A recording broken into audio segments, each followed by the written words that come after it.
Fisiologia do treino está de volta e hoje nós voltamos com a série Fisiologia do treino falando sobre janela de adaptação neural. Já ouviu falar disso? Antes de nós discutirmos sobre essa janela de adaptação neural que ocorre principalmente e particularmente nos iniciantes do treinamento da musculação, nós vamos dar uma abordagem básica de fisiologia neural para que vocês possam ter um entendimento sobre motoneurônio e fibra muscular em contração, lembrando que é básico. Mas essa informação é fundamental para que eu possa voltar e discutir com vocês a janela da adaptação neural. Acompanhe aí. Então eu vou procurar trabalhar de uma forma bem básica, sem aprofundar muito nos critérios fisiológicos, neuromotores a respeito, mas que nós possamos entender alguns processos que possam nos levar a entender o que significa e como ocorre essa janela de adaptação neural. Então a imagem que vocês têm agora aí na tela é uma imagem de um boneco, né, demonstrando o piscar do olho. E nós podemos perceber que esse piscar do olho ele é um trabalho muscular dos músculos que estão ao redor do olho, fazem um trabalho de contração e relaxamento, e o indivíduo, como nós estamos percebendo aqui, ele faz o ato de piscar o olho.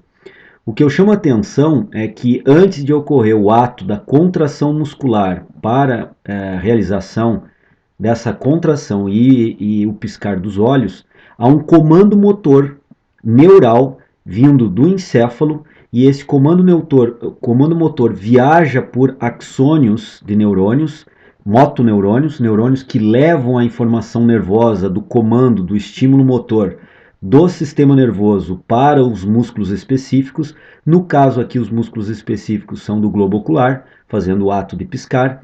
Então nós temos um comando que parte do cérebro. Esse comando viaja por neurônios, axônios de neurônios, que depois eu vou detalhar um pouco melhor isso para vocês, chegando até a célula-alvo, no caso aqui a fibra muscular, e realizando então o comando de contração muscular para essa fibra.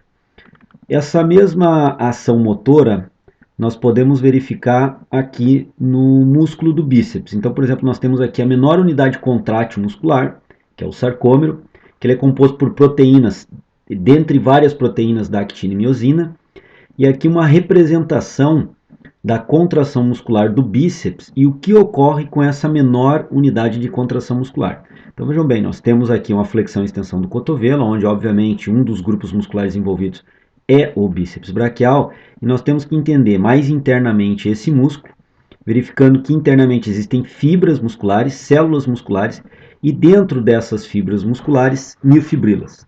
Essas miofibrilas ainda compõem as unidades contráteis do músculo, que são os sarcômeros. Ao encurtarmos o bíceps, há um encurtamento do sarcômero. Ao alongarmos o músculo, há um alongamento do sarcômero. Só que eu chamo a atenção desse aspecto, como já dito antes, que ele é responsável, o comando muscular, a ação muscular de contração, ela realiza o ato motor, mas quem faz o comando é um comando nervoso, como eu havia falado antes. É um neurônio motor, um motoneurônio, vindo aí do sistema nervoso e produzindo o ato da contração muscular. Aqui eu vou voltar um pouquinho para que a gente possa definir um pouco melhor essa ação. Nós temos aqui uma visão de uma extremidade de neurônios chegando a uma fibra muscular, onde nós temos uma placa motora terminal, que é onde termina, fecha um neurônio sobre o ato de uma fibra muscular. Nesse processo aqui, nós temos a exemplificação de um comando no impulso nervoso e a fibra está se contraindo. Aqui tem um detalhamento um pouco maior do que ocorre durante esse comando nervoso. Na verdade, a terminação nervosa libera uma substância química, nesse caso chamado de acetilcolina. Essa substância química é responsável de transmitir o ato do comando motor para a fibra muscular, para a célula muscular, através da abertura de canais na parede dessa célula muscular, onde elementos químicos irão ingressar para dentro da célula, no caso aqui o sódio, produzindo algo que nós chamamos de potencial de ação. Esse potencial de ação é uma inversão da carga elétrica da fibra muscular, da polaridade da membrana, e essa inversão ela produzirá então a contração muscular da fibra. Então vejam bem, é um neurônio que transmite essa informação. Como esse neurônio, esse motoneurônio, transmite essa informação? Ela é eletroquímica. Haverá uma carga elétrica no neurônio em repouso, sem comando uma carga elétrica positiva, para o lado de fora desse neurônio, e internamente uma carga elétrica não tão positiva assim, que nós podemos correlacionar então como negativa em relação ao valor de fora.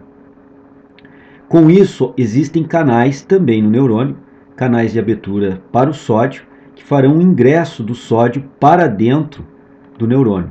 Ao ingressar esse sódio para dentro do neurônio, há uma inversão da carga elétrica entre o valor externo e o valor interno, o valor intra e extracelular. E assim então nós geramos um impulso nervoso, um comando nervoso que irá ser produzido e transmitido através do axônio do neurônio até as extremidades desse axônio do neurônio, aonde estão as fibras musculares.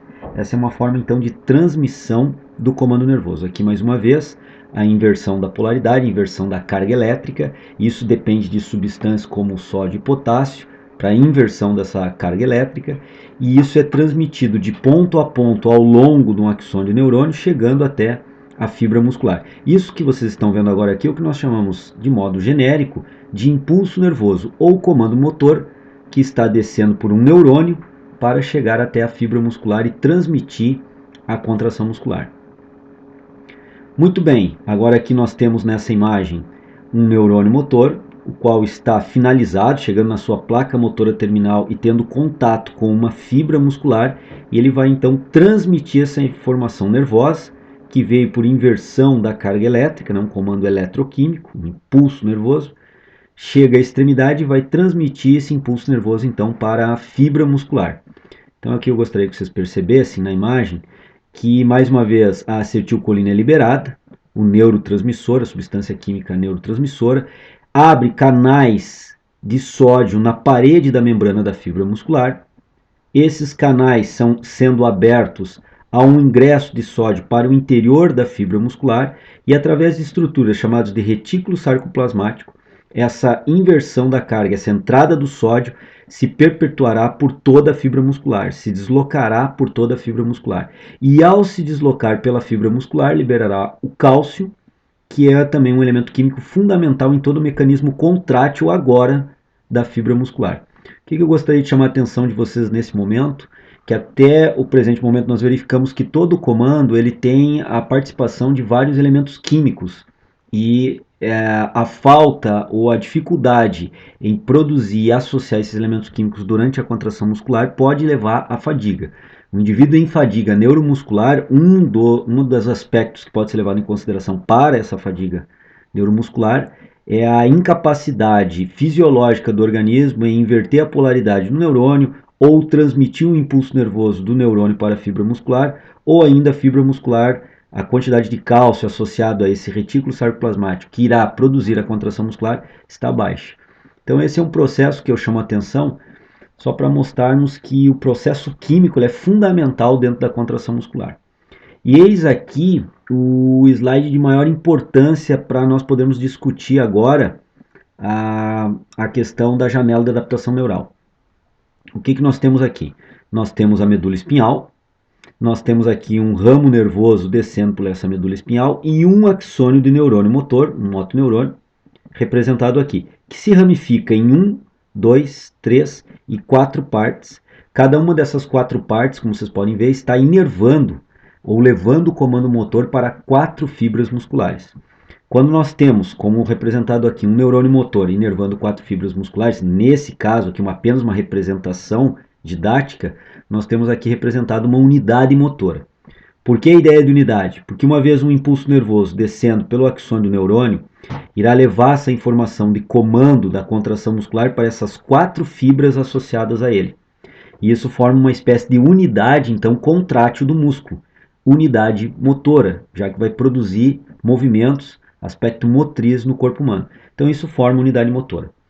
A partir do entendimento do comando nervoso, que parte do sistema nervoso central, desce pela medula espinhal e chega até as fibras musculares em unidades motoras, nós podemos começar a raciocinar a questão da janela de adaptação neural no indivíduo iniciante, por exemplo, na musculação. O indivíduo iniciante na musculação, o seu sistema nervoso central irá aprender a recrutar dia a dia, treino a treino, um maior número de unidades motoras, como representado aqui na imagem.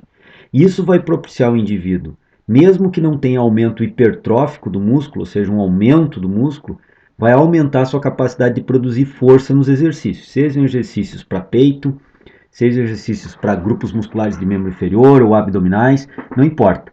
O que nós estamos agora relatando é que, uma vez o sistema nervoso central aprendendo a recrutar mais unidades motoras, aqui nós temos uma unidade motora sendo representada, obviamente, ao associar mais unidades motoras a um determinado movimento, a um determinado exercício, maior capacidade de fibras serão recrutadas, obviamente, para esse trabalho e maior será a produção de força do indivíduo nesse trabalho. E isso nós chamamos, dentro da janela da adaptação neural, como aumento do recrutamento das unidades motoras. Você acabou de ver o conhecimento básico de fisiologia neural e principalmente unidade motora.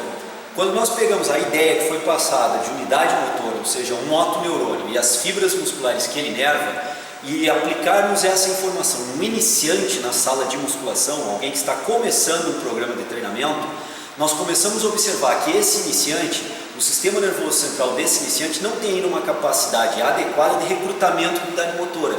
E ao passar dos dias das sessões de treinamento, o sistema nervoso central também está sendo treinado e também está se capacitando a recrutar mais unidades motoras.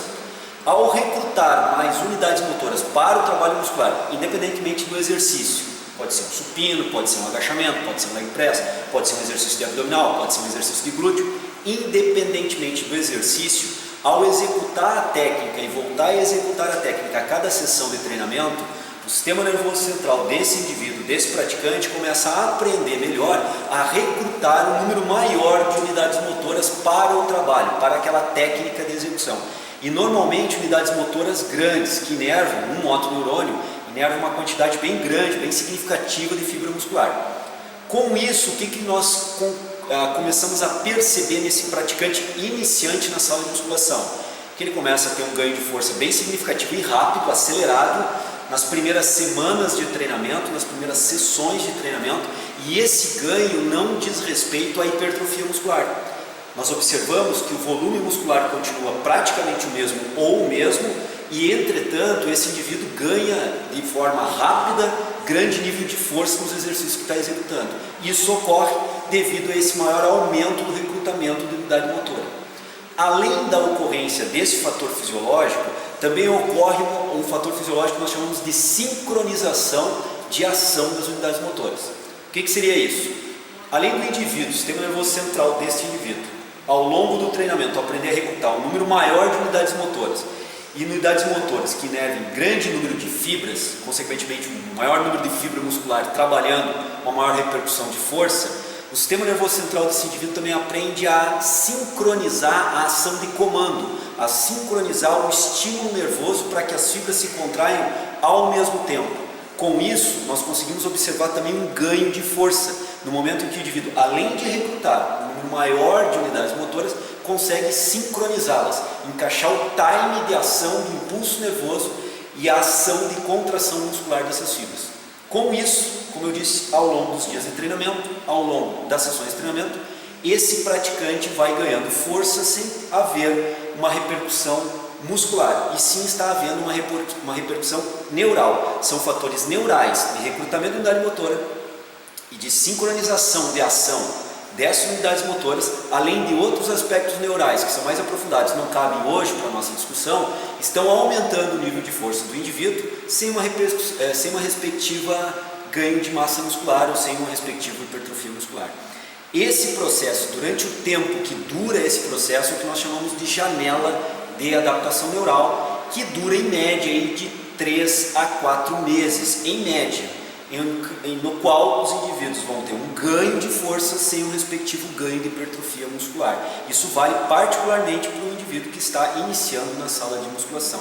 Lembra que o valor que eu coloquei aqui de 3 a 4 meses é um valor em média, porque quando nós tratamos em média, obviamente alguns indivíduos, devido à individualidade biológica, um princípio do treinamento que você viu na série que encerrou sobre os princípios científicos do treinamento, essa individualidade biológica também ocorre na janela de adaptação neural. Com isso, nós podemos observar indivíduos que com um mês de treinamento se fecha a janela de adaptação neural, ela ocorre rapidamente em um mês de treinamento, e a partir dali o indivíduo já começa a ter ganho hipertrófico. Entretanto, em outros indivíduos, essa janela fica aberta por um tempo maior, ou seja, o indivíduo fica 2, 3, 4, 5 meses tendo ganho neural de força por recrutamento da motora, por sincronização, e isso acaba encerrando com 4, 5 meses de treinamento. Aí se fecha a janela da adaptação neural e a partir dali começa a ter uma repercussão mais significativa sobre o processo de hipertrofia muscular. Então isso é muito versátil, é muito flexível, tem um valor médio que é uma referência, 3 a 4 meses, mas isso pode ser menos, essa janela da adaptação neural pode ser mais, como eu acabei de discutir com vocês. Então, você que é um iniciante na sala de musculação, se você está aumentando seu nível de força e não percebe ainda um ganho de hipertrofia muscular, fique calmo, faz parte do processo fisiológico e isso é normal. Se o seu amigo que iniciou com você há 1 mês e meio de treinamento na academia já começou a ter alguma resposta hipertrófica e você ainda não, lembre da individualidade biológica. Você pode estar com uma janela de adaptação neural mais longa, de 3, 4 meses, enquanto que o seu colega, o seu amigo que iniciou junto com você, já fechou a janela de adaptação neural e já começa a ter repercussões mais significativas de hipertrofia do tecido muscular e você ainda não está tendo essa repercussão positiva. Vai ocorrer com um tempo maior quando se fechar a janela de adaptação neural. Nesse meio tempo também já estará ocorrendo algum ganho hipertrófico, mas não será tão significativo assim.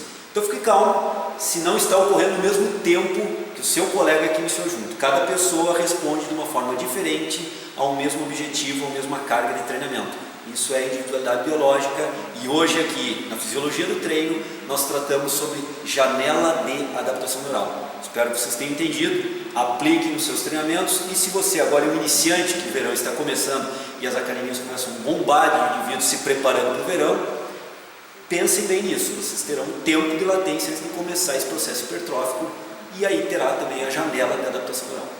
É isso, pessoal, um grande abraço, espero que tenham gostado. Da semana que vem nascemos com constituições fisiológicas distintas de fibras musculares. O que eu quero dizer com isso? O indivíduo pode ter uma alta participação de fibras brancas que respondem bem ao processo de hipertrofia na musculatura de peitoral maior, por exemplo, e ter uma baixa constituição dessas fibras brancas na musculatura de tríceps braquial.